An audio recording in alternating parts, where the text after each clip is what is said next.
எல்லோருக்கும் வணக்கம். பெண் மற்றும் அரவாணி பெண் பிறப்பு அற்புதமான பிறப்பு. இயற்கையோட படைப்பு பெண் கிட்ட தான் இருக்கு.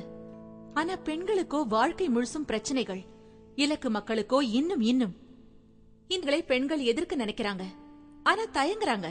நீங்க பார்க்க போற படம் பெண்கள் உரிமைய பற்றி, அவங்களுக்கான சட்டம், சட்ட உரிமைய பற்றி, பிரச்சனைகளுக்கான தற்காப்பு பற்றியது.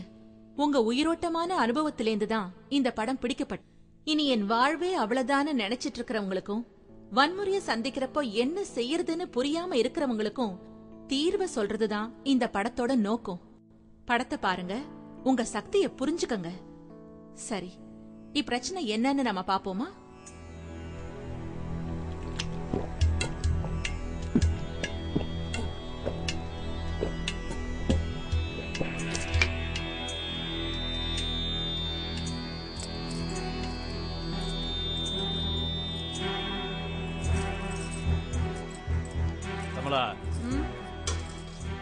ஏய், என்னங்க?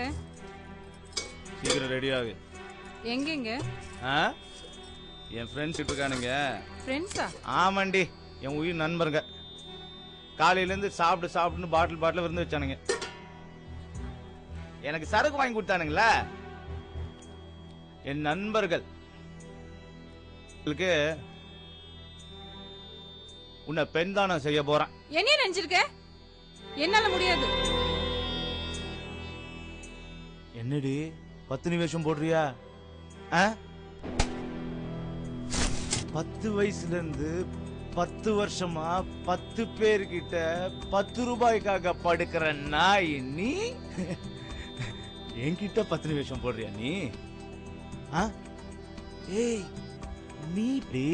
நீ சம்பாதிச்சிட்டு இருக்கிற பார் பணம், அந்த திமிர்ல பேசுற.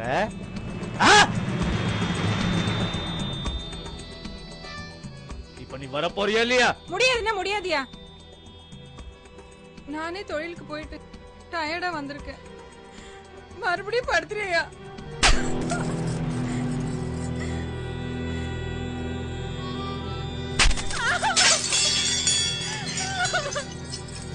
ஏயா ஒரு நாய் அடிக்கிற மாதிரி அடிக்கிற?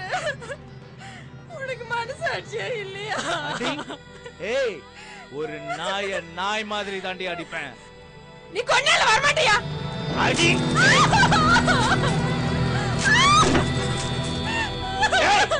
இப்பவும் சரி எப்பவும் சரி என் கால் கடியில தாண்டி நீ இருக்கணும்.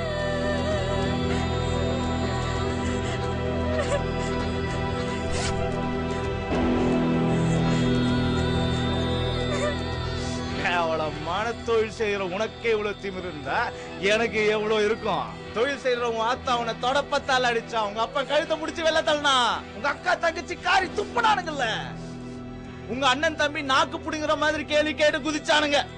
பார், உன் சொத்தையும் பணத்தையும் புடுங்கி தெருவுல ரோலர் அலைய விட்டானுங்கடி. ஏய், அந்த நேரத்துல நான் தாண்டி உனக்கு வாழ்க்கை கொடுத்தேன். காணாமனா? நான் மட்டும் உனக்கு வாழ்க்கை கொடுக்கலன்னா போறவன் வரவெல்லாம் உன்னை உண்டு இல்ல நாக்கி இருப்பாண்டி. இது பார், மரியாதையா நான் சொல்றதை கேட்டா நீ பொழைச்சா இல்ல சத்த.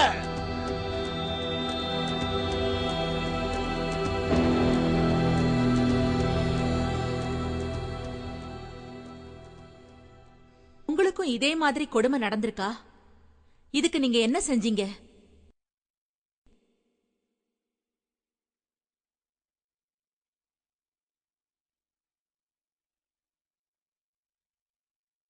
கல்லானாலும் கணவன் புல்லானாலும் புருஷங்கிறது அந்த காலம். அதுவும் தொழில் செஞ்சு சம்பாதிக்கிற பொண்ணு ஊருக்கு பயந்து பாதுகாப்புக்காக கணவனோட பந்தியோட கொடுமைகளை பொறுமையோட சகிச்சுக்கணும்னு அவசியம் இல்ல. இந்த மாதிரி கொடுமை நடந்துச்சுன்னா நீங்க செய்ய வேண்டியது என்னதுன்னு இந்த இலக்க மக்களை கேட்போமா?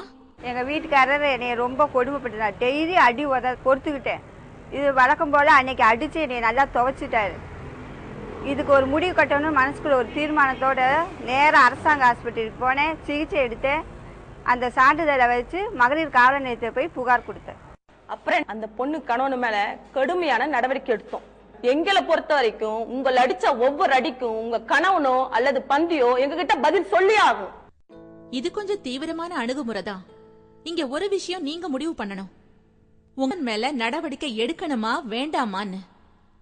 ஏன்னா இதனால சில விளைவுகள் இருக்கு. உங்க கணவர் உங்களை விட்டு பிரியலாம் அல்லது உங்களை வீட்டை விட்டு வெளியே துரத்தலாம். அப்புறம் உங்க பாதுகாப்பும் ஆதரவும் போயிடும். இதெல்லாம் உங்களால முடியும்னு இருந்ததுன்னா நீங்க தாராளமா இந்த நடவடிக்கையை எடுக்கலாம். மேடம், இந்த பிரச்சனையை நான் வேற மாதிரி சந்திச்சேங்க மேடம். என் வீட்டுக்காரர் என்னை ரொம்ப கொடுமைப்படுத்தினாங்க மேடம். இருந்தாலும் எங்கள் வீட்டுக்காரை விட்டு போகிறதுக்கு எனக்கு மனசு இல்லைங்க மேடம். நான் நேரடியாக தொண்டு நிறுவனத்துக்கு போய் கவுன்சிலர் சந்தித்தேன். அந்த பெண்ணோட கணவனை வர சொன்னேன். என்னன்னு கேட்டேன். ஒரு சில பிரச்சனைகளை சொன்னாங்க. என்னதான் 1000 பிரச்சனைகள் இருந்தாலும் உங்க மனைவியை கை நீட்டி அழைப்ப தப்பில்லையா? வலி என்பது 2 பேருக்கு ஒண்ணுதானங்க. இந்த பிரச்சனைக்கு முடிவுகள் எதுவும் எடுக்க முடியாதுங்க. முடிவுகள் எடுத்தா 7 வருஷத்துக்கு சிறை தண்டனைக்கு ஆளாவீங்க. உங்க மனைவியுடைய அன்பையும் பாசத்தையும் கொஞ்சம் புரிஞ்சுக்கங்க. அவங்களுடைய உணர்ச்சிகளுக்கு கொஞ்சம் மரியாதை கொடுங்க.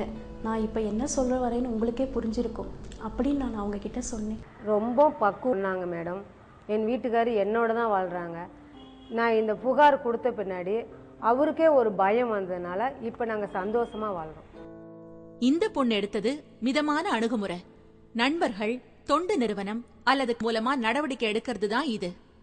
இதுல உங்க கணவர் உங்களை அடிச்சதுக்கான ஆதாரம் காட்ட வேண்டிய அவசியம் கிடையாது. இந்த மிதமான அணுகுமுறை மூலமா உங்க கணவரை பக்குவமா மனம் மாற வைப்பாங்க. இதனால உங்க கணவர் அல்லது உறவை நீங்க இழக்க வேண்டிய அவசியம் கிடையாது. ஆனா ஒரு சில காரணங்களால இந்த முறை சரிப்படலைன்னா நீங்க மகளிர் காவல் நிலையம் போய் கடுமையான நடவடிக்கை எடுக்க வைக்கலாம். உங்களுக்கு எந்த வழி சரின்னு தோணுதோ அதை யோசிச்சு முடிவெடுங்க. உங்க பந்தி கொடுமையை இந்த வழிகள்ல தட்டி கேட்டாதான் அடுத்த தடவை உங்களை கை நீட்ட யோசிப்பாங்க. நீங்க சட்டத்துக்கு இருட்டான தொழில் செய்யறதுனால உங்க கணவன் அல்லது பந்தி கொடுமைப்படுத்துறத நீங்க சகிச்சுக்கணும்னு அவசியம் கிடையாது.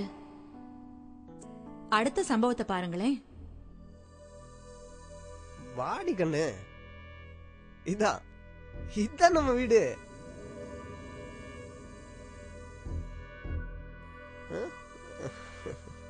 இவ யாருங்க?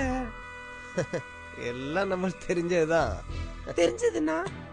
தெரிஞ்சதுன்னா அப்படி இப்படி இவ்வளவு ஒண்ணு மாதிரியே நான் வச்சுக்க போறேன்.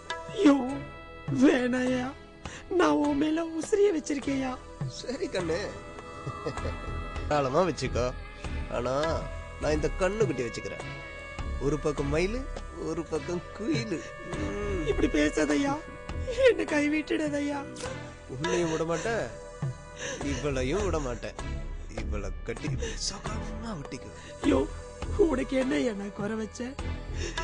என் சொத்தைய உனக்காக எழுதி கொடுத்தேன், பைக் வாங்கி கொடுத்தேன், உன்னை ராசா மாதிரி கவனிச்சுக்கிறேன். என் பணம் சொத்து எல்லாம் ஓ பேர்ல தான் இருக்கு. இருக்கட்டுங்கண்ணே, ஒரு காலத்துல நீ தங்க முட்டை போடுற வாத்துதான். ஆனா இப்போ காலமெல்லாம் முடிஞ்சு போச்சுக்கண்ணே. இனி உன்னால ஒரு பள்ளி முட்டை கூட போட முடியாதுரி. அதான் கண்ணு, புதுசா இந்த வைர முட்டை போடுற வாத்தை பிடிச்சிட்டு வந்திருக்கேன். இவ்வளவு வச்சு நான் கோடி கோடியா சம்பாதிக்க போறேன் கண்ணு. இப்படி எல்லாம் பேசாதையா, அப்புறம் நான் என்னைய கொளுத்திப்பேன்.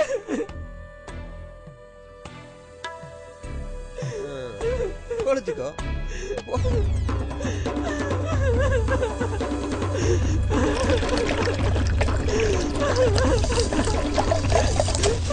நிறுத்துமா, இந்த மாதிரி தவறான முடிவெல்லாம் எடுக்காத. உனக்கும் வாழ உரிமை உண்டு.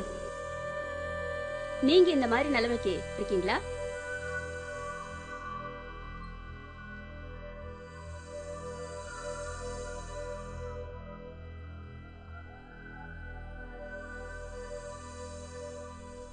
இங்க பாருங்க, மனுஷங்க எப்படியும் மாறலாம்.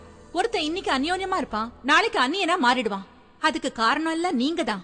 ஆசை பந்தி கண் கண்ட கணச்சுக்கிட்டு உங்க வீடு சொத்து எல்லாத்தையும் அவனுக்கே அர்ப்பணிச்சிருவீங்க. உங்ககிட்ட இருக்கிறதெல்லாம் கறந்துட்டு உங்களை அம்போன்னு விட்டுட்டு போயிடுவான்.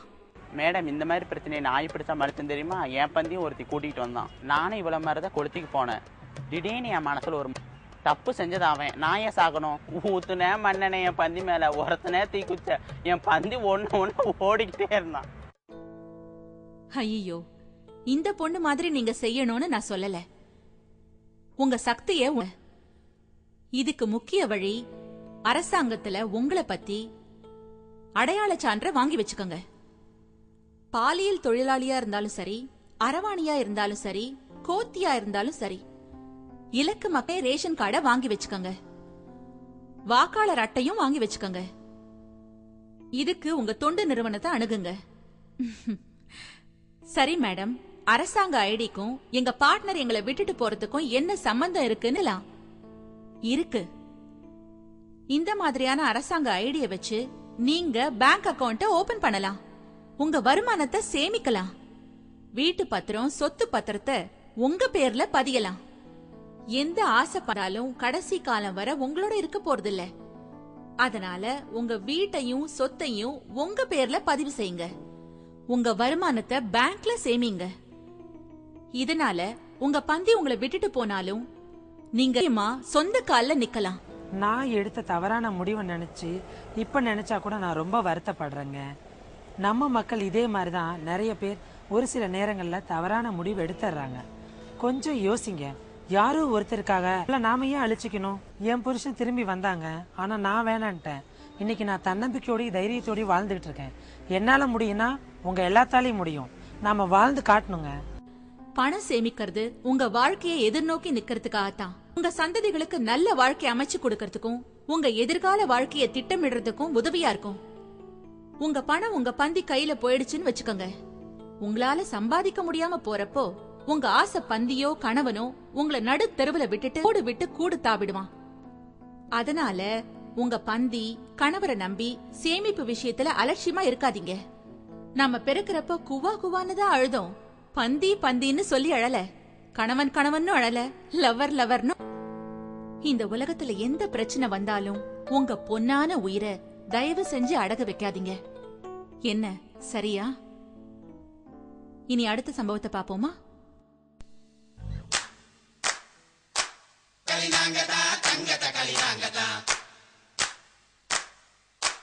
சின்ன பசங்க பாட்ட கேட்டு நோட்டு இருந்தா போடுங்களே.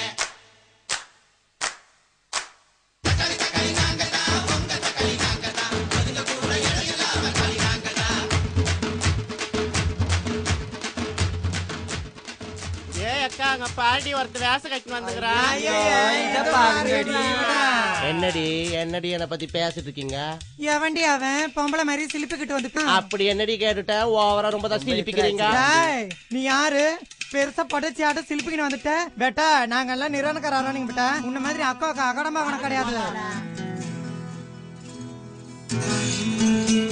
இருங்கடி இருங்க, நான் வெட்டிக்கிட்டு வந்து பேசுறேன். இந்த மாதிரி அவசரத்துல நீங்க உணர்ச்சி வசப்பட்டிருக்கீங்களா?